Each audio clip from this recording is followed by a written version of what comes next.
We now stay in the region. Joe Biden has launched a scathing criticism of Donald Trump's approach to the Ukraine war, calling it modern-day appeasement.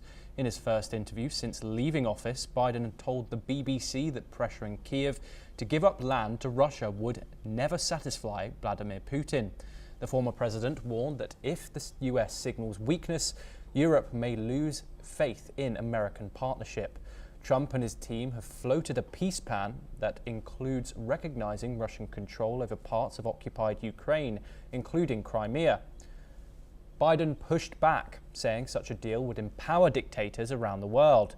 The interview also touched on the future of NATO, Trump's controversial comments on other countries, and the growing divide over Ukraine inside the US. Biden said the West cannot afford to abandon Kiev or its principles.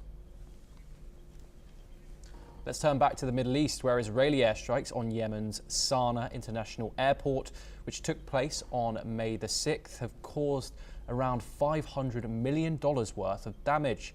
6 planes, including 3 from Yemeni Airways, were destroyed. The strikes targeted the airport's terminals, equipment, and a warehouse, crippling operations. Israeli forces also hit power stations and a cement factory nearby. This attack follows a Houthi missile strike near Tel Aviv's Ben Gurion airport, despite a recent ceasefire deal between the US and Houthis, ensuring Red Sea shipping safety. The rebels have vowed to retaliate.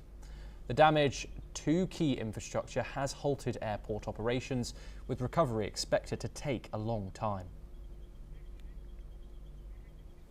We stay in the region. Israel is facing mounting international condemnation over its plans to expand its Gaza offensive, with world powers warning of humanitarian collapse. France called the planned military action unacceptable and a violation of international law.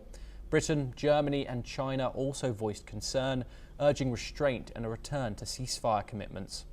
Meanwhile, US President Donald Trump's administration is drawing criticism for folding the Palestinian Affairs Office into its embassy in Jerusalem, effectively downgrading direct diplomatic channels with Palestinians.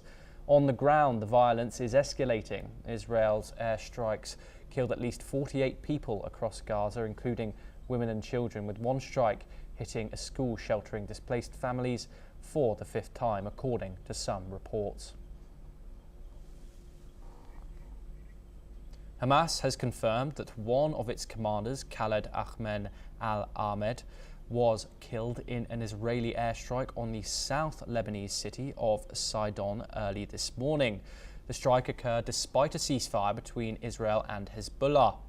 Israel's military has confirmed al-Ahmed's death, describing him as the head of operations in Hamas's Western Brigade in Lebanon.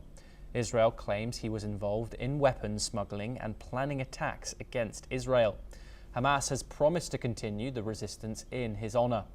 This comes after a truce agreement between Israel and Hezbollah, which required Hezbollah to withdraw its fighters and dismantle military infrastructure in southern Lebanon. Lebanon has called on the international community to pressure Israel to end its attacks and withdraw troops. Well, that's all we have time